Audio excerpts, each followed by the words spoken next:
Hi, I'm Mary, and I'm 30 years old. Recently, I became a mother for the first time. It's an exciting but also challenging time, and I'm learning how to balance everything that comes with taking care of a newborn. Those first few days at home with my baby boy were full of happiness, but they were also exhausting. I knew having a baby would change things, but I didn't realize how tough it would be to physically recover from childbirth, while also managing the house and taking care of my son. Everything at home was a bit chaotic.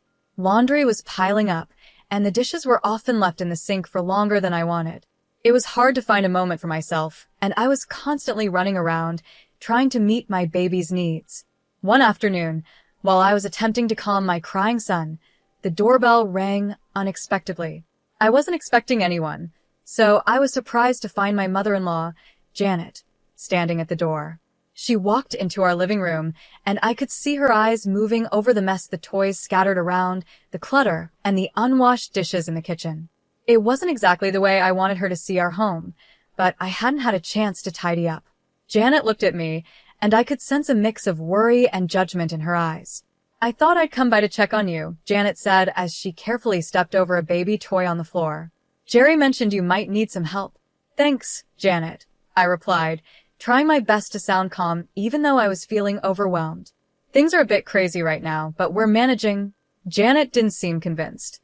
She walked into the kitchen, and the sound of unwashed dishes clinking against each other made me feel even more self-conscious. "Looks like you could use more than just a little help," she said sharply. "This place is a mess. Is this how you plan to raise my grandson?" Her words stung, and I felt a rush of emotions, frustration, sadness, and stress all at once. I had been trying my hardest to keep up with everything, but in that moment, it felt like nothing I did was good enough. "I'm doing the best I can," I replied, holding my son a bit closer to me, as if trying to shield myself from her judgment. Janet sighed, clearly not impressed. "Mary, being a mother is about prioritizing. And right now, it looks like you aren't prioritizing anything properly." Before I could say anything else, Jerry, my husband, walked into the room. He quickly sensed the tension and tried to smooth things over. "Mom, Mary is doing an amazing job," he said, coming to my defense. "It's been really tough, especially with the baby not sleeping well." Instead of calming down, Janet turned to Jerry with a serious look. "You need to help her understand what's important here. It's not just about cleaning the house. It's about being responsible. She's not living up to the family standards." I could see Jerry was caught in the middle. He looked at me, then back at his mother, unsure of what to say. "Mom, let's not do this right now. Mary is still recovering." But Janet cut him off. "That's exactly the time when discipline needs to be taught," she said, her voice rising.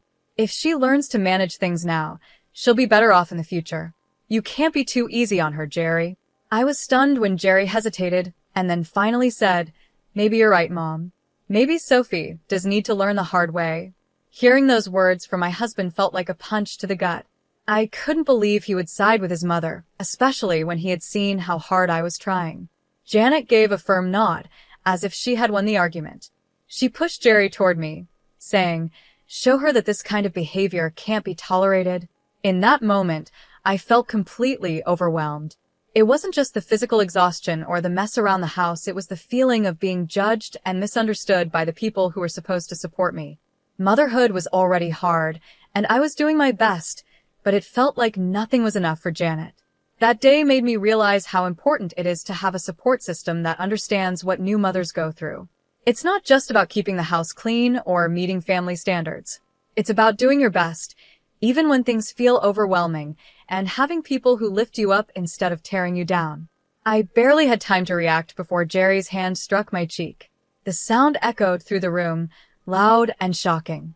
It was a moment I'll never forget, a line that should never have been crossed. I held our baby boy close, his cries mixing with the sound of my racing heartbeat. "Jerry, what are you doing?" I managed to ask through tears. The pain from the slap was nothing compared to the pain of betrayal. I couldn't believe this was happening. "This is for your own good, Mary," Jerry said, his voice flat and empty. He didn't even look me in the eyes. "You need to learn." The room fell silent. The only sound was the soft whimpers of our son. Jerry glanced at me, his face showing a mix of frustration and embarrassment, but it didn't feel like an apology. Janet, his mother, stood there with a stern expression, not saying a word, but her presence alone was enough to make things worse. She didn't move, didn't flinch. She just stood there, watching as if she had expected this to happen. What was supposed to be a visit to help me had turned into something else entirely. Instead of support, I got judgment, and now this is a slap that shook my entire world. It was like everything I thought I knew about family was crumbling around me. As Janet prepared to leave, she whispered something to Jerry at the door. I couldn't hear all of it, but her smug look and Jerry's troubled face told me it wasn't anything kind. I could feel the coldness in the air, and it made my heart sink even more. That night, after the chaos of the day, I rocked my son to sleep, trying to soothe him as much as myself. But the fear and dread wouldn't leave me. What was supposed to be a loving family now felt like something else entirely. It felt like I was being judged, like I was on trial, and I was failing in their eyes. As I held my son close, I made a decision. I needed to get out. Not just for my safety, but for his too. The house that once felt like a home now felt like a prison, built by the very people who were supposed to love and protect us. I realized that this wasn't a place where I could raise my son safely. Jerry had crossed a line, and I couldn't trust him anymore, especially with his mother's influence always lurking in the background. That night, I couldn't bear to sleep next to Jerry. Instead, I took my baby to the nursery, a small room that had become my sanctuary in the past few weeks. As I sat in the rocking chair, holding my son, the events of the day played over and over in my mind. Each time I thought about it, the pain and betrayal grew stronger. I knew that I couldn't stay. The next morning, while Jerry was at work and Janet was thankfully gone, I made a call. Maria, a close friend who had offered her help before, answered quickly. Jess, it's me. I need that help you offered, I said, my voice shaking with a mix of fear and determination. Say no more, Mary. I'll come by today with my truck. We can move your things to my place until you figure out where you want to go, Maria responded, her voice calm and reassuring. We came up with a simple but risky plan. During the day, I would pack as much as I could, just the essentials for my son and me. Maria would come by in the evening, and we would quietly move everything out before Jerry came home. I knew I couldn't face him again, not after what had happened. It was dangerous to stay, and I couldn't risk him or Janet finding out what I was planning. As I packed, my heart raced, but I knew it was the right thing to do. This wasn't just about me. I had to protect my son and give him the safe, loving environment he deserved. I couldn't let him grow up in a house where violence was acceptable, where control and manipulation were the norms. Leaving was hard, but staying would have been harder. This was the beginning of a new chapter for us, one where I could finally breathe, and my son could grow up in peace. I stood there, thinking about what would happen if I faced Jerry again. He might try to apologize, or worse, Janet might convince him to continue controlling me. I couldn't let that happen. I knew I had to leave. All day, as I packed my things, every baby outfit and toy felt heavy with memories. I couldn't stop thinking about the life I had imagined, the family I had wanted to build with Jerry. But the sharp memory of Jerry's slap and Janet's cold, judgmental eyes reminded me that staying wasn't an option anymore. By late afternoon, most of my things were packed into boxes. I hid everything in the garage, trying to stay calm and focused. Maria, my best friend, arrived just as the sun began to set. Her arrival felt like a glimmer of hope in what had been one of the hardest days of my life. Are you ready? Maria asked as she stepped inside, looking at the boxes and bags scattered around. As ready as I'll ever be, I replied, holding my baby boy a little closer to my chest. I had to do this for him, for both of us. We moved quickly, loading everything into her truck. We worked silently but efficiently, as if we had done this 100 times before. The last room I packed was the nursery. It had been my little sanctuary, the only place in the house where I had felt safe and at peace. I took one last look around, saying a quiet goodbye to the life I had dreamed of having with Jerry. But I knew now that this dream was over. As we drove away, I watched the house fade in the rearview mirror. A chapter in my life was closing, and though my heart felt heavy, I also felt a flicker of hope. My baby slept peacefully in his car seat, unaware of the big change happening, but finally, I knew he was safe. This was the first night of our new life, a life where fear and manipulation no longer had control over us. When we arrived at Maria's place, I felt a wave of relief. Her home was filled with warmth and safety, a stark contrast to the oppressive feeling that had taken over my own home. Being there made me even more determined to make sure Jerry and Janet couldn't hurt us again. I realized that simply leaving wasn't enough. I needed to ensure that they couldn't twist the story in their favor or ever put someone else through what I had experienced. I started by reaching out to family and friends, pretending I just wanted to catch up. During these conversations, I carefully gathered bits of information, subtly recording any mentions of Janet's controlling behavior or Jerry's strange willingness to follow her lead. Some people were hesitant to talk, but many hadn't realized how deep Janet's manipulation ran. Over time, I began to collect text messages, voicemails, and even recorded calls that painted a clear picture of what was really happening behind closed doors. The most valuable piece of evidence came when I managed to record a video of Janet coaching Jerry on how to control me. Her words made it clear that this wasn't about concern or love, it was about power and control. Once I had gathered enough evidence, I decided it was time to confront them. I chose a family gathering hosted by Jerry's sister.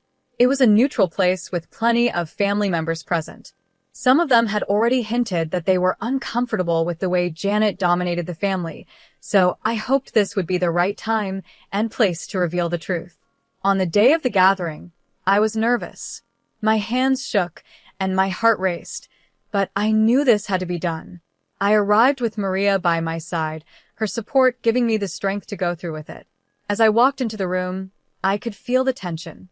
People greeted me with quiet murmurs, but everyone seemed to know something was off. Word about Jerry and Janet's behavior had spread through the family, and even the relatives who lived far away had heard rumors. After the initial greetings, I took a deep breath and prepared myself for what was to come. It was time to show everyone who Jerry and Janet really were, and to finally take control of my life again. I stood up, my hands shaking, but my voice was steady. "I have something important to say," I began, as everyone in the room turned to look at me. I could feel all eyes on me, but I knew this had to be done. It's about Jerry and his mother, Janet, and how their actions have affected not just me and my son, but the whole family. Jerry looked shocked, and I could see the fear in his eyes as he tried to stop me. "Mary, let's not do this here," he said, trying to interrupt, but I didn't back down.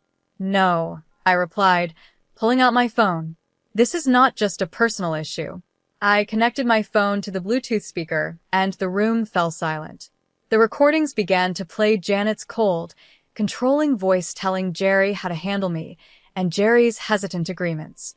It was all there, plain as day, their plans to fix my behavior. The reactions in the room were immediate. Some people looked shocked, others disgusted.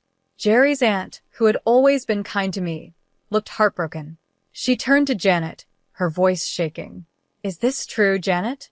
Were you really forcing Jerry to do this?" Janet's face turned red with anger and fear.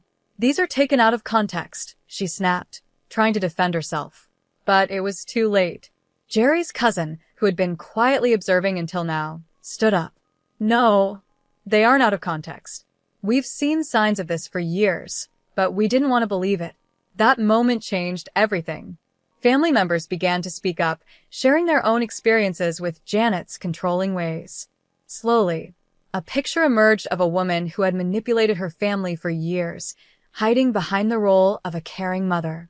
Jerry sat there in silence, looking pale and overwhelmed, finally seeing the truth about his mother's control over his life. As the family meeting turned into a heated discussion about Janet's influence, I felt a huge weight lift off my shoulders. The truth was out. It wasn't just me who saw it now. Everyone in the room knew. The family, who had been under Janet's control for so long, finally saw her manipulations for what they were. After the confrontation, there was a quiet, somber feeling in the air. The family, long under Janet's influence, now had to come to terms with what had been going on for years. The shock was clear on their faces, and it was uncomfortable for everyone to realize how deeply Janet had affected their lives. For me, the decision to leave Jerry was painful, but it was also necessary. After everything that had happened, there was no going back. As the family began to leave, I gathered my son, who was blissfully unaware of the storm around him. With one last look at the family home, I stepped into the unknown, knowing I was doing the right thing for us. Jerry watched us leave, his face filled with sadness and regret. His voice, once so familiar, now felt distant as he whispered a weak goodbye. I didn't look back. Janet, on the other hand, faced a much harsher reality. The family she had controlled for so long now saw her for who she really was. They began to distance themselves, realizing how much harm her actions had caused. Her attempts to regain control went unheard. The evidence from the recordings and the testimonies at the gathering had been too much for anyone to ignore. In the weeks that followed, Jerry tried to reach out to me. His messages were full of apologies, promises of change, and pleas for forgiveness. But the memory of his raised hand and his mother's influence over him was too much to forget. The trust between us had been broken, and with it, our marriage.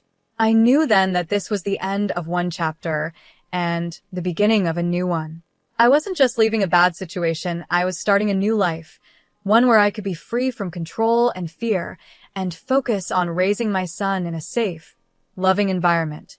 I found a new home in a small apartment, far away from the neighborhood I used to call home. It was a place where no one knew my story, and I could start over without the weight of the past following me. My friend Maria stayed by my side, helping me through this new chapter in life. I was grateful for her support as I figured out how to build a life that felt safe for both me and my son. My days were simple, but filled with purpose. I spent most of my time caring for my son and slowly putting the pieces of my life back together. The healing process wasn't easy, it was slow, and sometimes it hurt more than I expected. There were days when the weight of everything that had happened felt too heavy to bear. But the freedom to make my own choices, without fear of being controlled or manipulated, kept me going. It felt like a fresh start, a chance to live on my own terms. I started going to therapy, where I learned how to heal from the emotional wounds I carried. I also joined support groups for single mothers, and meeting others who had gone through similar experiences helped me feel less alone. Over time, the broken pieces of who I once was began to come back together. I wasn't the same person I had been before, though. I was stronger now, more resilient. I had learned how to stand up for myself and protect my son from anything that might harm us. My son's laughter became my anchor, pulling me through even the toughest days. Watching him grow and hit new milestones brought me so much joy, and each little moment gave me more hope for our future. As he learned to walk and talk, I felt my confidence growing, too.